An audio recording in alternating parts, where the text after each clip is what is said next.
चांदनी जी हैदराबाद से। राधे राधे महाराज जी। महाराज जी, कई बार नाम छूट जाता है और कोई दुविधा या कठिनाई आने पर ही नाम स्मरण आता है, तब मन में ये गलानी होती है कि भगवत प्राप्ति कराने वाले नाम को हम सांसारिक स्वार्थ हेतु खर्च कर रहे हैं, ये जानते हुए कि हम अपने और अपनों की कामनाओं खर्च की तरफ तो नहीं आपको सावधान करते। भगवान का नाम खर्चा ही नहीं होता है। एक बार राधा कहा, एक बार राधा की कीमत पूरा संसार नहीं है। एक राधा नाम की कीमत पूरा संसार नहीं। एक प्रसंग आता है, दो भाई थे, एक का नाम था कर्मचंद्र, एक का नाम धर्मचंद्र। जो धर्मचंद्र थे वो बड़े थे, कर्मचंद्र छोटे थे। नाम महिमा में आता है।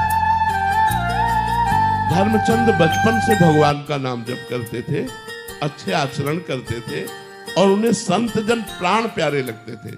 अगर कहीं भी संत दिखाई दे तो उनके चरण छू के मना के अपने घर लाना, उनका चरणामृत उतारना, आरती करना, उनको भोजन पवाना।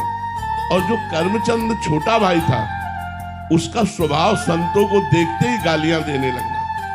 संतों से बड़ी जलन थी और वो शराब पीता, गंदे आचरण करता, बिल्कुल विपरीत।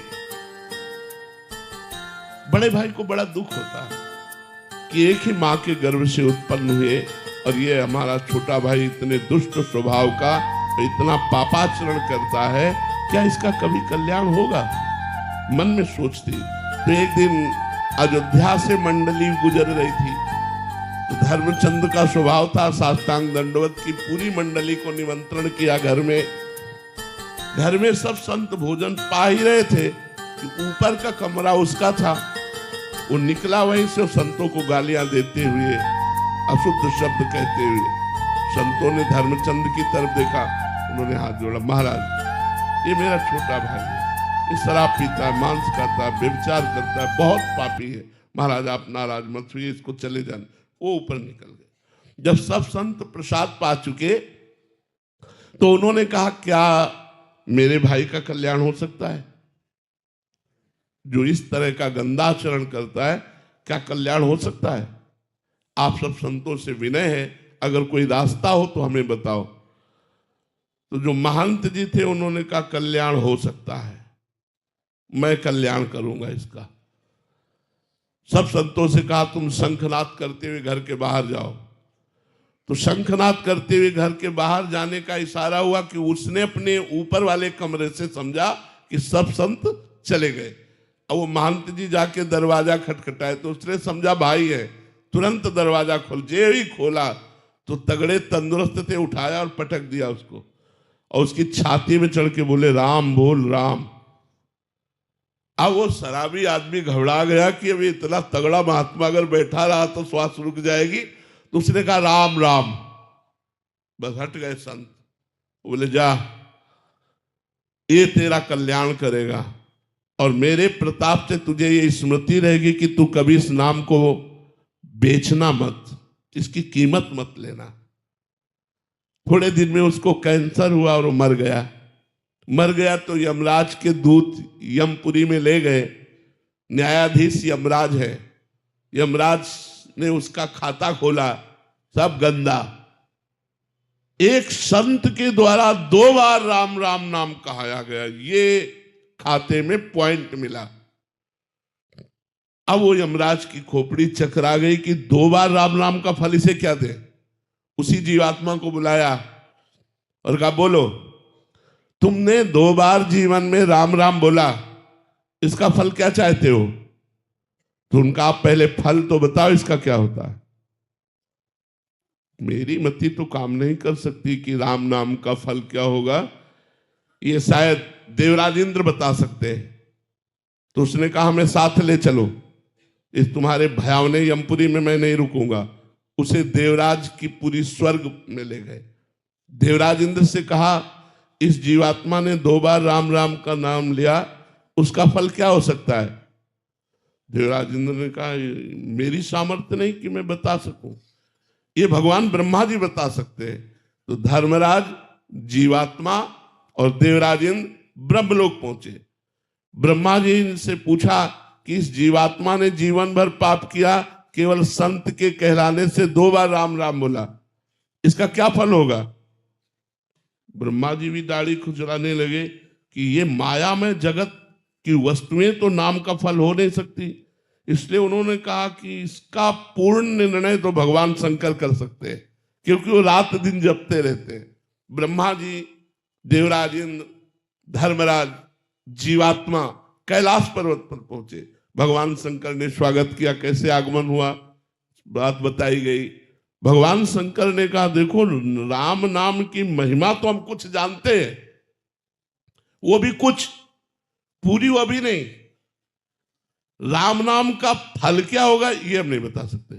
राम नाम की महिमा जानते हैं कि रा बोलकर जहर पी गए और मां बोलकर उसे बंद कर लिया, आज भी गले में, इसलिए नीलकंठ नाम। राम नाम की बड़ी महिमा है, उसको हम गा नहीं सकते पूर्ण रूप से, लेकिन कुछ गा सकते हैं। लेकिन नाम का फल क्या है ये हम नहीं बता सकते। बोले ये तो साक्षात राम जी ही बताएंगे। अब वो जीवात्मा, धर्मराज, देवराज, ब्रह्मा जी, भगवान शंकर साकेतपुरी पहुंचे सिया राम जी के पास। कहा, प्रभु इस जीवात्मा ने जीवन भर पाप किया, एक संत के कहलाने से 2 बार आपका नाम लिया, प्रभु उसका फल क्या हो सकता है? भगवान ने कहा, उसे लाओ और मेरी गोदी में बैठा लो। उस जीवात्मा को गोदी में बैठा ला और कहा, देखो फल तो मैं भी नहीं बता सकता, कहाँ लगी नाम बढ़ाई, राम न सकहि नाम गुण गाई। लेकिन फल प्रत्यक्ष देख लो कि ये जीव घोर नरकों को भोगता, 2 बार राम राम कहा तो मेरी गोदी में आके बैठ गया, ये फल है। भगवान के नाम का फल ये संसार नहीं हो सकता। तो ये बात कि हम नाम जप खर्चा कर रहे, तो नाम जप अविनाशी हो, खर्चा होने वाला नहीं। हाँ, ये जरूर है कि हम भूल से असरफी को दे करके और नमक खरीद रहे हैं, ये गलती ना करें। अगर हम अपने नाम को बेचे ना, तो हमारा नाम सब कुछ प्रदान करवा देगा, विपत्ति हटा देगा, धन ऐश्वर्य प्रदान कर देगा, सुख शांति दे देगा। 2 बार राम राम कहने से नरक से बच गया, और आप सैकड़ों बार राधा राधा जपते, आपको नरक जाना पड़ेगा, सवाल नहीं उठता। इसलिए आप निर्भय रहिए। हाँ, नाम जितना अधिक से अधिक जप पावे और उसे बचा पावे, तो अपने नाम को भगवान की बैंक में जमा करो। नाम को भगवान की बैंक में कैसे जमा किया जाता है? जैसे हम 1 घंटा नाम जप किए, नाम जपने के बाद कृष्णार्पणम मस्तु, वो भगवान के बैंक में गया। अब आपका वो नाम खर्चा होने वाला नहीं है, उसके ब्याज में आपका काम बनेगा, और मूल में नाम तो भगवान के पास जमा है। अगर इस जन्म में भगवत प्राप्ति नहीं हो पाई, तो अगले जन्म में निश्चित भगवत प्राप्ति हो जाएगी। इसलिए खूब नाम जप करो, भाव बने ना बने, श्रद्धा बने ना बने, आनंद आवे ना आवे, डट के कमाई करो। जैसे लोभी पुरुष 12-12 घंटा ओवर टाइम काम करता है कि हमें धन मिल जाएगा, ऐसे हम अधिक से अधिक नाम जब छुपा छुपा के करें, जिससे हमारा मंगल हो जाएगा। निखिल जी गुजरात से, राधे राधे महाराज जी। महाराज जी, सत हरि भजन जगत सब सपना, महाराज जी ये बात कैसे आएगी, जीव का कल्याण कैसे होगा? हाँ, प्रथम जब हम साधु संग करेंगे, द्वितीय जब हम भगवान की कथा सुनते रहेंगे, तृतीय जब हम सदगुरु का वर्ण करके उनके द्वारा बताई हुई उपासना करेंगे, चौथी हम आपस में परस्पर भगवान की वार्ता करेंगे, प्रपंच की नहीं, निंदा नहीं करेंगे किसी की, भगवत वार्ता करेंगे।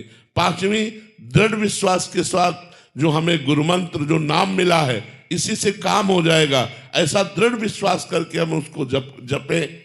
छठवीं, शीलवान, गंभीरवान, धैर्यवान और उन कार्यों का त्याग करें जो हमारे भजन के विरोधी कार्य हैं। सातवें, सब में भगवान को देखने की चेष्टा करें और संतों को भगवान से अधिक आदर दें। आठवीं, जैसी परिस्थिति में भगवान ने हमें रखा है, वैसी परिस्थिति में हम संतोष धारण करें, भगवान से भी हम चाह न करें परिस्थिति परिवर्तन की। जो परिस्थिति भगवान ने दी है, हम उसी परिस्थिति में भजन करें। नवीं, सबसे नम्र व्यवहार हो, सरल व्यवहार हो, सत्य व्यवहार हो और भगवान पर दृढ़ भरोसा हो। अगर ये 9 बातें हैं तो निश्चित उसमें भगवत अनुराग, तत्वबोध, ज्ञान, वैराग्य जो चाहेगा वो सब प्राप्त हो जाएगा। सौरभ जी, राधे राधे महाराज जी। महाराज जी, छोटे छोटे विषय ही आकर्षण मुझे कमजोर सा बना रहे हैं महाराज जी, उनसे ऊपर उठने के लिए सही साधना क्या करूं? नाम जप करके हम इतने बलवान हो जाते हैं कि विश्व ब्रह्मांड की माया का आकर्षण भी नहीं पड़ता है। मृत्यु लोक की माया की तो बात जाने दो। न पारमेष्ठ्यम न महेंद्र कृष्णम न सार्वभौमम न रसाधिपत्यम न योग सिद्धि पुनर्भवम वा। भजन का इतना प्रभाव बढ़ जाता है कि ब्रह्मा का पद भी फीका लगता है, देवराज इंद्र का पद भी फीका लगता है, सार्वभौम सम्राट का पद भी फीका लगता है, योग की सिद्धियां भी फीकी लगती है। इतने भगवान प्यारे लगने लगते हैं। नाम जप करके देखो, ब्रह्म राम ते नाम बड़ वरदायक वरदान। भगवान से भी बढ़कर भगवान का नाम है। नाम जप करते करते ऐसी वृत्ति हो जाती है, कुछ अच्छा नहीं लगता। जिनके लिए लोग मर रहे हैं उन वस्तुओं को त्याग देते। आपको हम बताएं, एक एक आभूषण के लिए परिवार में झगड़ा हो जाता है, और कितनी ऐसी माताएं अपने आभूषणों का त्याग करके और कंठी बांध करके रात दिन भजन करती हैं और कष्ट सहकर वृंदावन में रह रहे हैं। क्या हुआ? नाम ने चमत्कार प्रकट कर दिया। ये क्या है? क्या है? जिन आभूषणों के लिए, जिन वस्तुओं के लिए, जिन भोगों के लिए तुम लड़ते हो, पूरा जीवन खपा देते हो, और जब नाम जप की कृपा होती है, भगवान की कृपा होती है, तो वही सब ऐसे बेकार लगने लगते, बेकार लगने लगते। हमें ये कहना होगा कि जब तक आप नाम जप नहीं करोगे तब तक केवल बातें रहेंगी, और जब नाम जप असलियत में करोगे तो सत हरि भजन जगत सब सपना ये आपको देखने को मिलेगा, अपने जीवन में मिलेगा। कुछ अच्छा नहीं लगता, सच्ची मानो, कुछ अच्छा नहीं लगता। बस एक ही बात लगती है, वो कब दिन आएगा जिस दिन मैं भगवान को देख पाऊं। भगवान मुस्कुराकर बोले आओ मेरे प्यारे। एक बार भगवान बोले आओ मेरे प्यारे, बस ये बात सुनने के लिए वो और उनको देखने के लिए जीवन तड़प उठता है। पर ये माया बख्शती नहीं है। जब कोई भगवान के मार्ग में चलता है तो ये ऐसे मनोहर चित्रण फेंकती है, मनोहर दृश्य फेंकती है, ऐसा मनमोहक जाल फेंकती है कि साधक उसी में फंस जाए और भगवान को भूल जाए। पूज्य भाई जी महाराज ने स्वयं अपने जीवन में लिखा कि जब मैं सर्वस्व त्याग करके गीता वाटिका में भजन के लिए आया तो एक बहुत बड़े धनी माने जिनकी कई फैक्ट्रियां थी, सब आकर कहा भाई जी ये सब हम आपको देते, संभालिए। भाई जी ने कहा नहीं भाई, अब हम ये संभालने के लिए गीता वाटिका में नहीं आए, अब हम तो राधा माधव के चरणारविंद का आश्रय लेकर और जैसे वो रखेंगे वैसे। अगर चतुर सुजान ना होते तो उस ऐश्वर्य में फंस जाते। जहां कोई भगवान के मार्ग में कदम रखता है तो ऐश्वर्य रूपी माया जाल फेंकती है। कंचन कामिनी कीर्ति ये उसके जाल हैं, फेंक दिया और साधक उसे। पर भगवान का यदि भरोसा है तो भगवान ऐसे जालों से बचा करके और फिर निकाल करके उसे अपने परम पद पर आरूढ़ करते। नामे भक्ता प्रणश्यति, भगवान के भक्त का कभी नाश नहीं होता, कभी पतन नहीं होता। पवन कुमार जी बिहार से। राधे राधे महाराज जी। गुरुदेव, भगवान का प्रेम तथा भक्ति में क्या भेद है? राग वैराग्य तथा अनुराग, इनमें क्या होता है? अनुराग में जो आनंद है क्या वही आनंद वैराग्य में भी होता है क्या? सुनो, क्या आनंद लेना चाहते हो ये हमें बताओ। सोने की दुकान में गए, बोले हार कितने का है, ये जंजीर कितने की है, बाजूबंद कितने का है, करधनी कितने की है। बोले लेना क्या है? वो कुछ नहीं, वो ऐसे पूछ रहा था बस। अगर वैराग्य क्या है, अनुराग क्या है, प्रेम क्या है, भक्ति क्या है, आप चलना किस में चाहते हो? आप चलना किस में चाहते हो? प्रभु के लिए प्रेमा भक्ति और अश्रु आए। प्रभु के लिए प्रेमा भक्ति अश्रु आए तो प्रेम मूल यह नाम है। प्रेमी रसिक जपत यह नाम, प्रेम मगन निज बन विश्राम, श्री हरिवंश जहाँ रहे। प्रेम की मूल जड़ नाम है। जितना नाम जप करोगे उतने भगवान से प्रेम बढ़ता जाएगा, संसार से वैराग्य होता जाएगा और अपने स्वरूप का ज्ञान होता जाएगा। भागवत के 11 स्कंद में लिखा हुआ है, एक एक कवल जैसे पाने से तुष्टि पुष्टि क्षुधा निवृत्ति होती है, ऐसे एक एक भगवान का नाम जप करने से संसार से वैराग्य, स्वरूप का बोध और भगवान से प्रेम होता है। जैसे एक कवल खवाकर रोक दिया जाए तो कई दिन के भूखे आदमी को और परेशानी हो जाती है। ऐसे ही अनंत जन्मों से भगवदानंद का भूखा जीव थोड़ा भजन करने पर उसे जलन पैदा होती है। जब वो चक्क भजन करे, कम से कम आधा पेट भोजन हो जाए, तब पता चलेगा हलवा कैसा, खीर कैसी। ऐसे ही जब 12 घंटे भजन हो निरंतर, तब हमें पता चलेगा भगवदानंद का क्या स्वरूप है, क्योंकि सारे पापों को नष्ट करके हमारे अंदर दिव्य ज्ञान प्रकट कर देगा। 2-4 माला से काम नहीं चलेगा। हम रात दिन भजन का प्रयास करें तो इसी भजन से, भजन न होई संग बिनु, और भजन बिना नहीं प्रेम। प्रेम कैसे उत्पन्न होता है? भजन से। जितना भजन करोगे उतना ही भगवत प्रेम प्रकट होता जाएगा। भजन रात दिन करो, अव्याव्रत भजना, अखंड भजन, और कोई पापाचरण ना करो तो। नहीं तो भजन करते हुए यदि पापाचरण करोगे तो भी अनुभव में नहीं आएगा। जैसे चलनी में गैया दुहे और दोष दैव को दे। चलनी में जिससे आटा छाना जाता है, उसमें गाय का दूध दुहे और कह दे हमारे भाग्य में नहीं, क्योंकि पीने को मिलेगा नहीं, वो सब गिर जाएगा। अगर ऐसे ही तुम्हारे छिद्र हैं, काम क्रोध आदि, और आप भजन कर रहे हो और उन पर आप दृष्टि नहीं डाल रहे, तो तुम्हारे भजन को छील करते रहेंगे, आपको अनुभव में नहीं आएगा। पहले इन दोषों का त्याग करते हुए हम भजन करें, तब अनुराग की प्राप्ति होगी। भक्ति से अनुराग की प्राप्ति होती है, अर्थात प्रेम की प्राप्ति होती है, और प्रेम से भगवान की प्राप्ति होती है। हरि व्यापक सर्वत्र समाना, और प्रेम ते प्रगट होए मैं जाना। जहां प्रेम वहीं भगवान का प्रादुर्भाव होता है। हर्ष त्रिपाठी जी, राधे राधे महाराज जी। खलहू करही भल पाई सुसंगु, मिटही न मलिन स्वभाव अभंगु। महाराज जी, श्री रामचरितमानस की इस चौपाई के अनुसार कभी कभी दुष्ट भी सत्संग पाकर अच्छे आचरण करते हैं, परंतु उनका स्वभाव कभी ना भंग होने वाला मलिन स्वभाव ही रहता है। सरकार, ठीक उसी प्रकार आपके द्वारा पोषित इस महानीच का मलिन स्वभाव नहीं मिट रहा। आपके बार बार सुधारने पर भी नहीं। खल और मलिन स्वभाव में अंतर है। खल का जो मलिन स्वभाव होता है वो दूसरी प्रकार का होता है। हमारा जो मलिन स्वभाव होता है वो दूसरी प्रकार का होता है। हमारे मलिन स्वभाव को यदि सत्संग मिल जाए तो मलिन स्वभाव दूर होकर भगवान की प्राप्ति हो सकती है। जो नीच प्रवृत्ति के दुष्ट संत निंदा करने वाले, संत अपमान करने वाले, केवल उपहास करने के लिए सत्संग सुनने गए, देखते क्या बोलते हैं, और उनकी बातों का उपहास किया, एक भी शब्द स्वीकार नहीं किया, वो दुष्ट है। खलौ करें भली पाई सुसंगु, मिटे न मलिन स्वभाव भंगु। लेकिन मैं दुष्ट हूं, मैं नीच हूं। आज भगवान ने हम पर बड़ी कृपा की, साधु समागम दिया। आज देखो मेरे जीवन का वो दिन है जो मैं वर्णन नहीं कर सकता, और वो आकर सत्संग में हाथ जोड़कर बैठ गया और सत्संग की बात सुनी। उसका जीवन निरंतर सुधरता चला जाएगा, और वो खल नहीं है, वो दुष्ट नहीं है, वो मलिन स्वभाव वाला है। उसका मलिन स्वभाव सत्संग से निर्मल हो जाएगा, सत्संग से निर्मल हो जाएगा। लेकिन जो दुष्ट लोग हैं उनका निर्मल नहीं होता, क्योंकि वो संत का उपहास करने के लिए जाते हैं, वो संतों के दोष दर्शन करने के लिए जाते हैं, वो सत्संग सुनने नहीं जाते। वो जाएंगे वहां, लेकिन वो अपनी मलिनता का ही आरोप करेंगे, वो निर्मलता का नहीं आरोप करेंगे।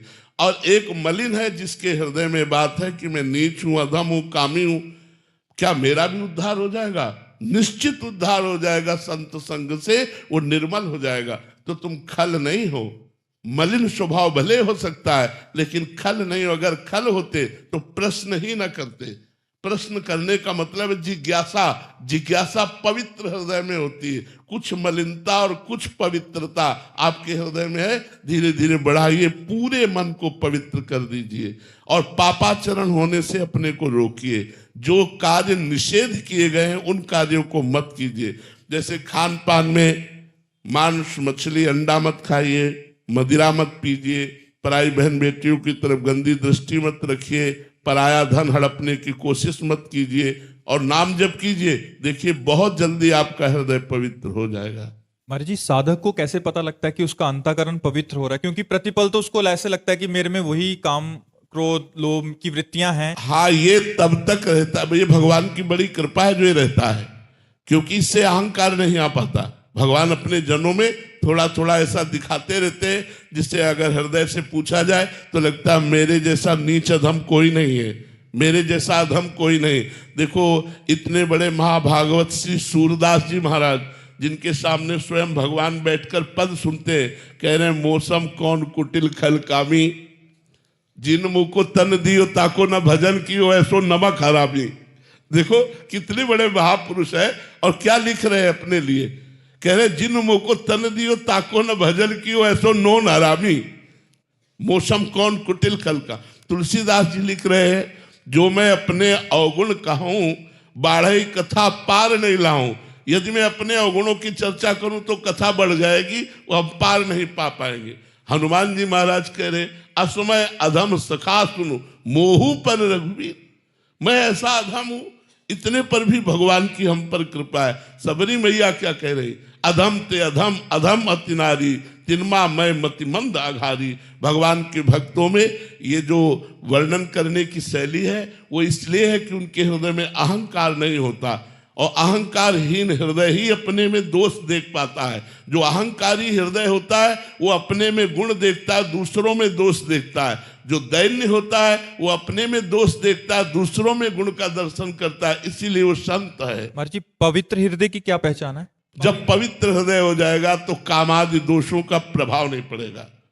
जो काम क्रोध लोभ मोह मद मत्सर ये 6 दोष हैं, इनका प्रभाव नहीं पड़ेगा। काम क्रोध मद मान न मोहा, लोभ न क्षोभ राग नहीं द्रोहा, जिनके कपट दंभ नहीं माया, तिनके हृदय बसो रघुराया। जहां काम क्रोध लोभ मोह मद मत्सर का प्रभाव शून्य हो जाए वहां हृदय निर्मल। अगर थोड़ा भी आकर्षण है तो उस हिस्से में अपवित्रता बनी हुई है। और कभी कभी पवित्र हृदयों में भी इनका विकार का आक्रमण देखा गया। भगवत प्राप्त महापुरुष पवित्र हृदय, लेकिन कीन हो इसका बहु अभिमाना, सो खोवल कृपा निधाना। भगवान उसके अभिमान कहीं कहीं न कहीं जागृत। जैसे देवर्षि नारद जी कितने भगवान के नजदीक है, रोज भगवान का दर्शन करते, भगवत साक्षात्कार महापुरुष है, लेकिन एक दिन उनके मन में अभिमान आ गया कि मैं तो काम विजयी हूं। तो भगवान ने माया रची और वो काम से परास्त हुए, भगवान ने उनकी रक्षा की। तो कभी कभी भगवत प्राप्त महापुरुषों में भी भगवान उनके हृदय की उस वृत्ति को कि मैं श्रेष्ठ हूं, उसको नीचा दिखाने के लिए कभी न कभी ऐसे कोई आचरण बन जाते हैं। जैसे माँ अपने बालक को सजाती है लेकिन बाद में काला टीका लगा देती है कि किसी की नजर ना लगे मेरे बालक पे, ऐसे ही भगवान अपने संत को सजाते हैं, बाद में कोई एक काला टीका लगा देते जिससे काला टीका से उन पर नजर नहीं लगती। अरे वही है जो हमने देखा था, ऐसा वही है जो ऐसा। एक दो आचरण ऐसे छोड़ देते हैं जिनके कारण लोगों की दृष्टि उसी में अरझ जाती है और महापुरुष की महिमा को न जानकर वो लाभ नहीं ले पाते। ये भगवान ऐसा गुप्त रखते हैं। जब वो महापुरुष पधार जाते हैं और उनकी जीवनी लिखी जाती है तब उन्हें इतने बड़े महापुरुष, और जब सामने होते हैं तब हम समझ नहीं पाते कि ये इतने बड़े महापुरुष हैं। भगवान इसलिए ऐसी लीला करते हैं। मीनाक्षी जी हरियाणा से, राधे राधे महाराज जी।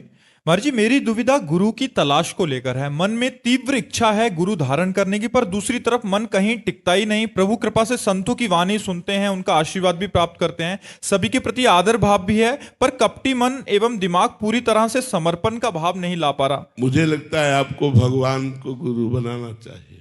सर्वप्रथम भगवान जगत गुरु है, उनको गुरु बनाना चाहिए और उनसे प्रार्थना करनी चाहिए कि यदि गुरु रूप की अत्यंत आवश्यकता भव समुद्र से पार होने के लिए है तो हे नाथ आप मुझे गुरुदेव के पास पहुंचा दीजिए या गुरुदेव को मेरे पास पहुंचा दीजिए।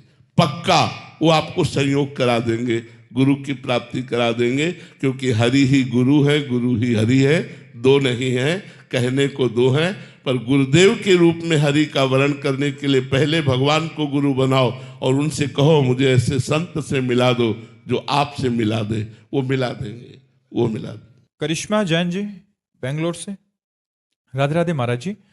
महाराज जी आप कह रहे हैं कि आप एक नियमित संख्या में रोज जप करते हैं और लेखन भी करते हैं, बट महाराज जी जैसे जीवन में आगे बढ़ने के लिए हम धीरे धीरे अपने स्तर को बढ़ाते हैं, वैसे ही क्या भक्ति में भी आगे बढ़ने के लिए नाम संख्या धीरे धीरे बढ़ानी चाहिए? वैसे ही नाम संख्या बढ़ानी चाहिए। देखो, जब भगवान की भूख होगी, भगवान की भी भूख लगती है। अब अच्छा नहीं लग रहा, आज का भी दिन गया, भगवान नहीं मिले, आज की रात भी गई, सपने में भी भगवान नहीं मिले, रोना आता है, तड़पना प्रकट होता है। रात दिन जब तड़पता है तो उससे भगवान का साक्षात्कार हो जाता है। उसके लिए हमें भजन चाहिए। जब भजन करते करते ऐसी पवित्र बुद्धि आती है, दरस बिन दुखन लागे नैन, जब से तुम बिछुरे पी प्यारे कबहु न पायो चैन। दरस, मीरा जी कह रहे, दरस बिन दुखन लागे न, हृदय एक तड़पता है, उस तड़पन के लिए हमें भजन बढ़ाना पड़ेगा। जब हम निरंतर भजन करेंगे और संयम से रहेंगे, इंद्रियों को भोगों का सुख नहीं लेने देंगे, तब व्याकुलता पैदा होती, क्योंकि इंद्री अगर भोगों में लगी है तो व्याकुलता पैदा नहीं होगी, और बिना व्याकुलता के हरि मिलते नहीं। कबीरा हंसना छोड़ दे, रोने से कर प्रीति, बिन रोए किन पाइया प्रेम प्यारा मीत। तो जब तक हमें चिल्ला चिल्ला के रोना ना आ जाए, तब तक तो हमें भजन बढ़ाना चाहिए। फिर इसके बाद तो भजन छोड़ता ही नहीं।